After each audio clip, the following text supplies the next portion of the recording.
Alright guys, what is up? Welcome back to Empyrion Galactic Survival with LD7, and we are back at base. I went out and hunted some oviraptors, got some food, and then I put our magnesium, pentade, all that garbage inside to be processed. So our magnesium doesn't process through the furnace, neither does the pentade, so that's why they're in here as opposed to with the rest of our ore.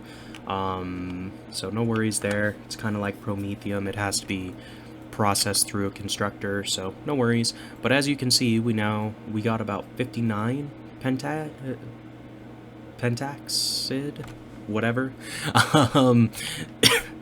processed off of that one little deposit, and we still have another 5 left over. So we're doing great. We've got pretty much everything we need. I wanted to show you guys the other stuff that we built, so I went ahead and built a rocket launcher, and I built some missiles for it. So this holds 4 rockets at a time, so you get 4 shots before you have to reload. So that's kind of cool. And then I was taking a look at the tech tree, so we're level 13, so we have all the level 12 stuff unlocked, or well, we can unlock the level 12 stuff. So if we go to small vessel, the one I want is this homing rocket launcher, 17 points spent. Okay, so cool. I'd love to build this, but we need some zascosium alloys first.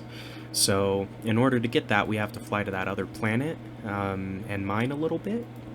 So I'm glad we found that whatchamacallit, the pentaxid deposit on the moon, because that's going to allow us to warp there and then warp back to our base. So the other thing I wanted to do was large promethium packs would be good, and we do have the auto mining device unlockable, so we'll do that. To actually build this, you need a core, I believe is what it's called, a mining core, something like that. So those can be a little bit tougher to handle, but no worries, we'll see if we can figure it out. I was just looking because I thought there was a way to put a crafter on your small vehicle. O2, armor locker, fridge. It should be right there. Maybe you can't. Oh, no, you can. Mobile constructor. So limited templates, and it's not even worth building, honestly. So we're not going to worry about it. So with this, these are our base stuff that we could do. We could unlock the deconstructor, don't really care about that. Might be worth doing a CPU extender though, because I think this base is kind of pushing what we're able to handle, so to speak. We could also start these turrets as well, I guess. We have 18 points, yeah, we'll do that. So 6 points left.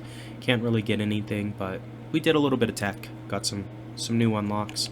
Let's just take a look up here and see about building this extender for the base.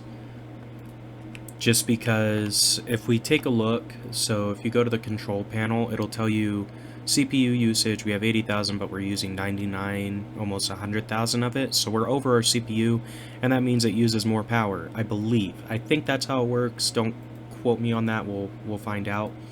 But anyway, this is kind of what we're working on. Fuel's fine. Alright, so all those numbers are good. Let's go down, see. I think that CPU is maybe built now. Nope, not yet. Okay, we'll wait. But we've got enough pentaxid in the tank already to warp over to that planet. And then with the 50 we have in our inventory, we should have enough to warp back afterwards. And I think we will come back to this base. It's just a little bit... I like it better than the one I have on the starting world. I don't know. I don't know if it's actually better or not, but it feels like it is, so we're going to say that it is, and that's why we're coming back here. We might also build... We'll do the last 5 of these. Just, it's worth doing. I think that'll give us another 10. So we'll have another 21 fuel for our warp drive when we get back, which will be nice. So it's building the thing. We'll go back down. But basically, what I want to get. So we're going to fly over to the arid planet in our solar system because we can reach it. And it has Arestrium and Zarcosium. So I definitely want Zarcosium so I can build my homing rocket launcher. But in addition to that, I want to get some Erestrium just so we have it. I did, while I was out hunting, I killed an ice golem, which can spawn on these planets. They're pretty tough. It was like a level 15, something like that. I just gunned it down from the ship, so it was easy, but if you actually fight those, they will wreck your life. Anyway, it had some Promethium, and it had a little bit of Erestrium ore. It had 4, so not even enough to make an ingot, but it had some. So, just thought I'd let you guys know about that. You can, I guess, get Erestrium from those ice golems as well. It's just not as likely or as good of a source, maybe? I don't know. Anyway, we've got our CPU extender. So now, what we're gonna do is we're just gonna extend it out this way. Just like that. Boom. What do you know? You got a CPU extender. And I think if we go in here, it'll tell us. So we can have up to 200,000 now. We're only using 99,000. And as you can see, the power went down a lot. It was at like 67%. It's now at 11%. So that should help a ton with this base, all things considered. So that's good. I'm glad we got that knocked out. I'm just going to fill up my oxygen. Our health's full. I've got 3 stakes on me. That should be enough for, you know, a little bit of mining. I don't know. I also brought along our little portable heater cooler just because I am going to drop off this concrete block. I don't really need it. So you can go back in here. And can you take another oxygen? Yeah, cool. Alright. So the base is all set up. It's not a big deal. We're not going to be here for a little bit.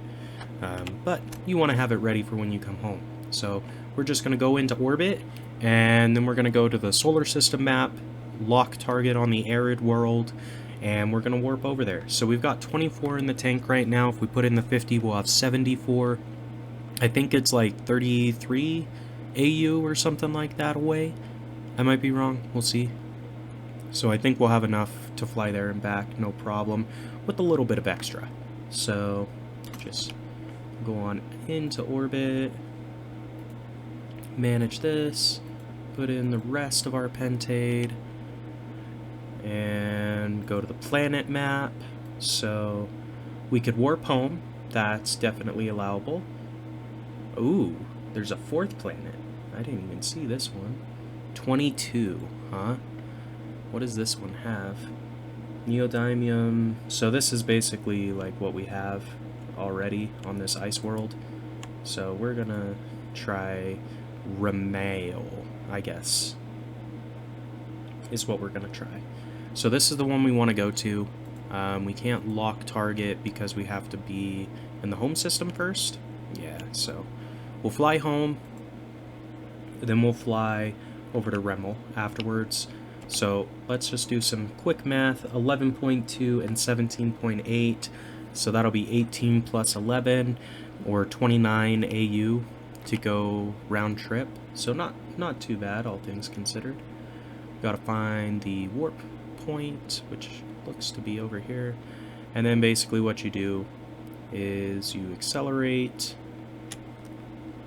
I go full speed because it's fun. And what was the warp key? Was it C? Nope. I forget the warp key. Here, let's look again. I don't remember from the last time we warped. Warp drive, letter K. Okay, easy enough. So build our speed back up. Cool, we're going super fast. And now we're warping. So we're going to warp back to our home system, then we'll warp over to Remel, so we can get our Zarcosium and Erestrium and finish off our resource diversity. Once we have those two, we'll have some of everything, I believe. So not too bad. We're just going to open this up and lock targets. I don't really need to stop at this base for anything. We do have to go around the planet, it looks like, though. So that's fine. We'll just get a good trajectory going. Little trick on the afterburner, if you don't use all of it, it refills a little bit faster, I think. So anyway, little tip. But that's about all the time we have for this one. When we come back, we'll be starting out in Remel's system and looking for some Zarcosium Erestrium. If you like the series, like, comment, subscribe as always, and until next time, this has been LD7, and we'll see ya.